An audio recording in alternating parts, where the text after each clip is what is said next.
Thaís Bilenque, você apurou uma história que por si só já é interessante, mas ao mesmo tempo simbólica, porque se trata de um encontro do Lula com um representante do grande capital, um grande empresário brasileiro, que você vai dizer quem é.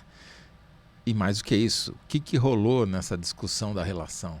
Em meados de outubro, o presidente Lula recebeu no Palácio do Planalto o Rubens Ometo, que é o controlador da Cosan, que é um dos maiores conglomerados, impérios empresariais do Brasil, com atuação em vários setores, agronegócio, energia, combustíveis, né? E esse encontro por si só já era um acontecimento porque o Ometo criticou muito Lula durante esse terceiro mandato, foi um vocal crítico da política fiscal do governo e, no entanto, havia tentativas de aproximação e se concretizou nesse dia em que eles foram se ver. E aí, o que aconteceu foi que eles dedicaram boa parte da reunião a lavar roupa suja. Então, o Lula reclamou de algumas posturas do Ometo, por exemplo, quando ele criticou a possibilidade de o Guido Mantega, ex-ministro da Fazenda, assumir a Vale, da qual a Cosan é sócia minoritária. O Ometo depois foi para o Guarujá num evento empresarial e desceu a lenha no governo. Depois também o próprio Lula criticou erros que ele considerava erros do Ometo na gestão da empresa. E pelo que eu apurei de relatos com pessoas que estavam lá dentro, mais de uma, nenhum deles recuou das suas posições. Mas eles ouviram um ao outro, de alguma forma entenderam, lavaram a roupa suja. E isso, de alguma forma, liberou a mesa para eles identificarem, não verbalmente ali, frente a frente, mas ficou muito claro que eles tinham, na verdade, um alvo em comum, que atende pelo nome de Ricardo Magro, que é o controlador da Refit, a antiga refinaria de Manguinhos, e investigado por fraudes bilionárias e supostos elos com o crime organizado.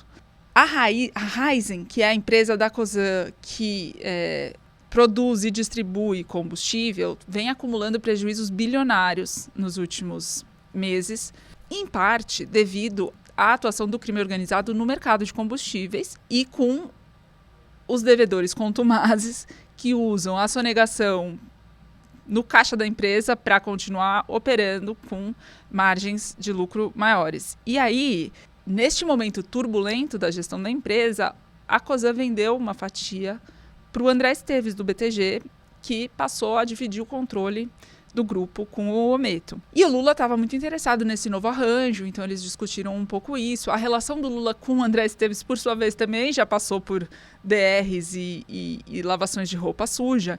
Então eles tinham ali uma conversa que precisava acontecer para tocarem adiante. E aí, Toledo, coincidências não existem.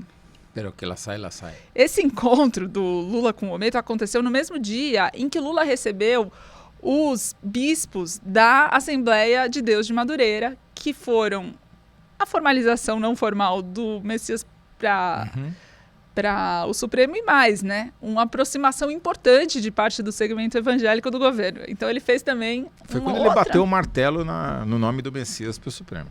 E selou, né, essa aproximação com uma parte do segmento, que é muito importante politicamente e eleitoralmente. E no mesmo dia ele também fez uma aproximação com outro ator muito importante de outra área, de outro universo, que foi com o Ometo. E aí, pouco mais de um mês depois, um mês e meio depois, o Lula, nessa terça-feira, fez uma cerimônia no Palácio do Planalto, e aí ele comenta publicamente que na conversa última que ele teve com o Trump, presidente dos Estados Unidos, ele se colocou à disposição dos Estados Unidos na cooperação bilateral para combater o crime organizado. E aí, abre aspas do Lula. Eu disse para ele, para o Trump, que, inclusive, um dos grandes chefes do crime organizado brasileiro, que é o maior devedor desse país, é importador de combustível, mora em Miami. Então, se ele, Trump, quiser ajudar, vamos ajudar prendendo logo esse aí. Ou seja, o Ricardo Magro. Não citou o nome dele, mas todo mundo entendeu que era do Ricardo Magro que ele estava falando. E, de novo, coincidências não existem. Naquele mesmo dia, nessa terça-feira, a Câmara votaria o projeto do devedor contumaz. O projeto demorou nesta atual gestão Lula, 3 anos para ir a voto no plenário. Tinha um grande esforço do setor de combustíveis, da Cosan, de outras empresas e institutos do setor, do ministro Fernando Haddad, que se empenhou pessoalmente, recebendo todos os atores na Fazenda diversas vezes, e senadores que estavam empenhados em tentar resistir a pressão contrária para conseguir, e aí conseguiram agora, e a votação foi tranquila, 436 votos a favor e 2 contra.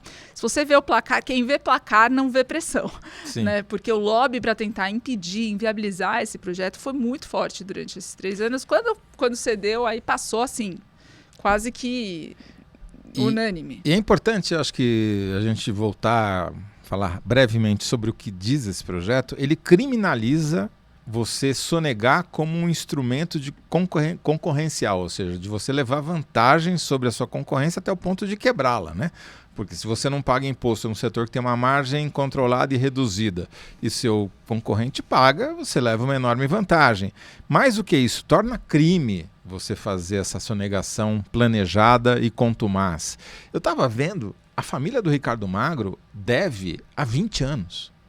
Começou com o avô, passou para o tio, e depois para ele, quer dizer, é realmente bola de neve. Um estilo de administração, para dizer o mínimo, né? E que caracteriza agora o que está sendo caracterizado como crime. E entre as punições, além de criminalizar, e portanto você está sujeito às penas da lei criminal, você pode fechar a empresa, que seria determinante, porque o estilo deles você cria uma empresa, depois cria outra, depois põe o nome de laranja, e assim vai sem parar. E essa cooperação entre Brasil e Estados Unidos, que o Lula, né, fez questão de anunciar aí para prender esse cara aí em Miami, ela vem já acontecendo nas últimas semanas entre primeiro escalão do governo. Então você tem o Haddad e o Lewandowski, ministro da Justiça e da Fazenda, em colaboração estreita. E eu apurei, inclusive, que o representante do governo brasileiro, conversando aqui no primeiro escalão do governo brasileiro, falou, bom, mas ele tem green card, tem cidadania americana, o Ricardo Magro.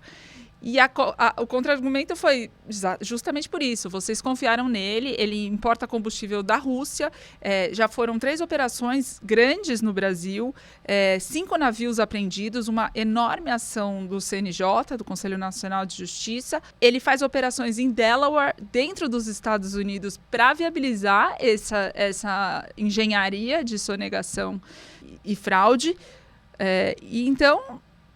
o argumento está aí, né? Vocês deram confiança para uma pessoa que está usando os Estados Unidos para fraudar o sistema. E então tem uma tradução de 350 páginas de documentos mostrando, né, a atuação do Ricardo Magro sendo traduzida para o inglês para ser enviada para o governo americano, com essa expectativa de... porque ele mora lá. E a lei do devedor contumaz, que vai à sanção do presidente agora, ela não vai retroagir para os crimes que já foram cometidos. Mas ela muda os parâmetros, como você disse. Ela muda os parâmetros para esse tipo de prática. É um crime continuado, né? Então, ele continua sendo cometido. Então, não vai faltar, eu acho, indício para condenar o Ricardo Magro por essa lei. E, enfim, são muitas operações, né? São muitos... O cara só na física deve... É um dos maiores devedores, pessoa física, e a empresa está lá também, está as top 10. Enfim, não resta muita dúvida quanto a isso.